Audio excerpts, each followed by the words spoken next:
मध्य प्रदेश की राजधानी भोपाल से बीके हिंदुस्तानी यूट्यूबर, नेशनल मीडिया फाउंडेशन नई दिल्ली, समूह पत्रकारिता परिषद नई दिल्ली आज मां नर्मदा के दक्षिण तट पर पंचकोसी यात्रा ग्राम पंचायत बाबरी, तहसील सिवनी मालवा, जिला नर्मदापुरम, होशंगाबाद पहुंची है। आज रात्रि विश्राम इन यात्रियों का यहीं पर रहेगा।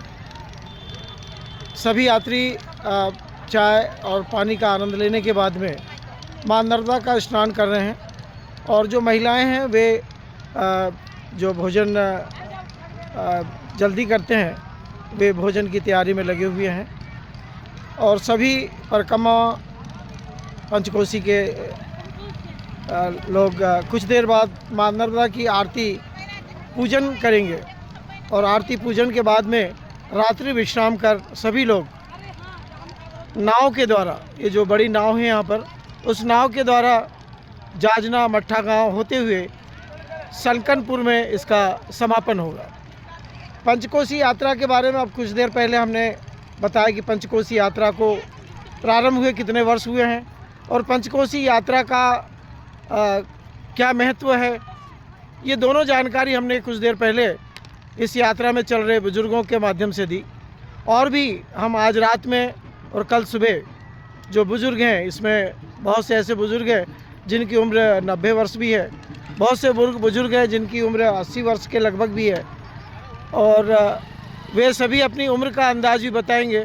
कोई 29 वर्ष से, कोई 30 वर्षों से इस यात्रा में शामिल हुआ है और कई ऐसे हैं जो पहली बार इस यात्रा में शामिल हुए हैं और उन्हें इस यात्रा के दरमियान अनुभव हुआ और इस पंचकोसी यात्रा में कई ज़िलों के लोग शामिल हुए हैं। इससे आपसी प्रेम और भावनाओं का जुड़ना भी ये तय है।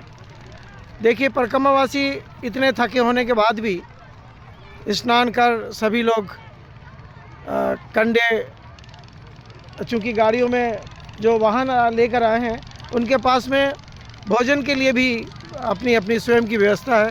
बाकी जिन जिन ग्रामों में रात्रि विश्राम हो रहा है, वहाँ के जो लोग हैं, जो मां नर्मदा के भगत हैं, वे भी अपने स्तर पर हर वर्ष भंडारे की व्यवस्था करते हैं। जैसा कि आज भी राशि वाले यदुवंशी जी की तरफ से इन सभी लोगों के लिए भोजन की व्यवस्था रामधाम आश्रम में की गई है। बाकी सभी आश्रमों के दरबार खोल दिए गए हैं जिससे कि यात्रीगण जो जहाँ रहना चाहेगा, विश्राम करना चाहेगा, वहाँ कर सकते हैं। मंगल भवन भी खोल दिया गया है, नर्मदा मंदिर भी खोल दिया गया है और इसी प्रकार गौरी गणेश का मंदिर और शंकर भगवान का मंदिर, राधे कृष्ण मंदिर, यहाँ पर कम से कम 13 मंदिर, 2 धर्मशालाएँ और कई ऐसे लोग हैं जिन्होंने इन यात्रियों के लिए अपने निवास पर भी व्यवस्था की है। किसी ने खलों में व्यवस्था की है, किसी ने घर पर व्यवस्था की है और सभी यात्रीगण आनंद से वहाँ इस पंचकोसी मां नर्मदा की यात्रा का आनंद लेंगे। और हम हर बार अपनी टीम के माध्यम से ये प्रयास करते हैं कि इस परिक्रमा पथ पर जो भी धर्म के कार्य होते हैं मां नर्मदा को लेकर या अन्य को लेकर, चाहे वो तोलादान हो, चाहे वो वैवाहिक कार्यक्रम हो या कोई महाभंडारा हो या कथा का आयोजन हो या महायज्ञ का आयोजन हो, सभी को हम पल पल की जानकारी आप तक भेजने का प्रयास करते रहे हैं और करते रहेंगे। हमारी टीम यही नहीं, चाहे शिमला हो, चाहे ग्वालियर हो, चाहे असम गुवाहाटी हो या कन्याकुमारी हो, सब जगह हमारी टीम काम कर रही है। इस समय हमारी टीम में 382 सदस्य, 15 सदस्य और जुड़ गए हैं। आज सभी लोग चैनल के माध्यम से देश के कोने कोने तक समाचार प्रेषित करते हैं। हम उम्मीद करते हैं कि आने वाले समय में मल्टीमीडिया के माध्यम से देश में नरेंद्र मोदी की सरकार हिंदू राष्ट्र के लिए कार्य करेगी। इन्हीं उम्मीदों के साथ में हम मध्य प्रदेश के सभी पत्रकारगण ये प्रयास कर रहे हैं कि ज़्यादा से ज़्यादा धर्म के प्रति लोगों का की भावनाओं को हम जोड़ें। देखिए, कुछ लोग माँ नर्मदा के ऊंचे स्थान पर बैठ के आनंद ले रहे हैं। जिस समय माँ नर्मदा का बारिश में बहाव बनता है तो ये जो टेकर है, ये टेकर भी कमज़ोर पड़ जाती है। 2013 में माँ नर्मदा का जल केला देवी धाम और नर्मदा मंदिर तक पहुंच चुका था। 8 दिन तक माँ नर्मदा का जल अतः गहरापन लिए हुए घाटों तक लगा रहा। देखिए भाई साहब अब इतने थके होने के बाद भी आटा गूंद रहे हैं अपने सभी सहयात्रियों की सेवा के लिए। जबकि इतना थकने के बाद में कोई भी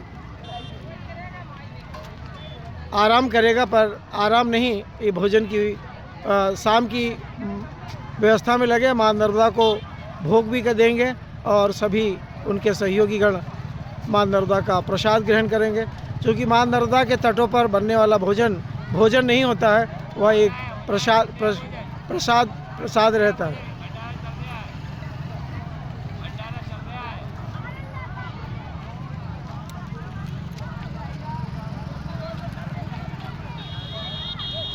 जैसा कि भाई साहब बता रहे हैं कि रामधाम आश्रम में भंडारा भी चल रहा है। हमने थोड़ी देर पहले ही आपको बताया कि राशि वाले भाई साहब की तरफ से हर वर्ष भंडारे की व्यवस्था की जाती है और भंडारे में भी सभी तैयारियां पूर्ण हो चुकी है। मात्र पूजन और प्रसादी के बाद में कुछ ही देर बाद सभी लोग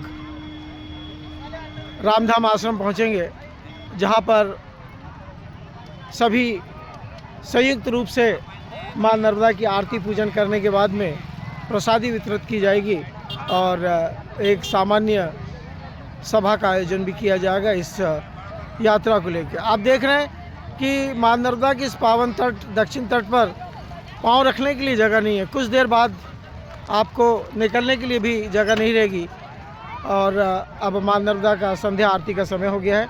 हम माँ नर्मदा के दोनों तटों के दर्शन आपको करवा रहे हैं।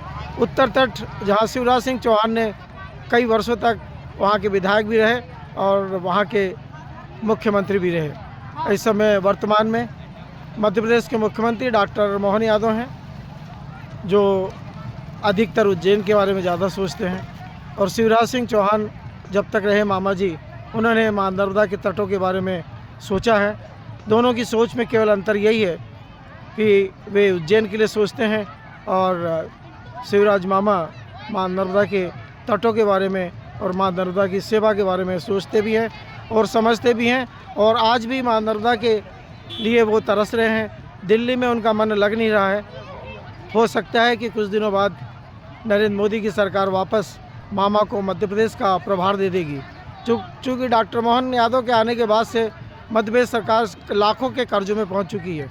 इस समय मध्य प्रदेश सरकार अगला कर्ज लेने की स्थिति में नहीं है, चूँकि कर्ज इतने हो चुके हैं कि कर्जे देने वालों ने भी अब इनको टाटा बोलने की तैयारी कर दी। इन्हीं शब्दों के साथ में जय हिंद, जय भारत।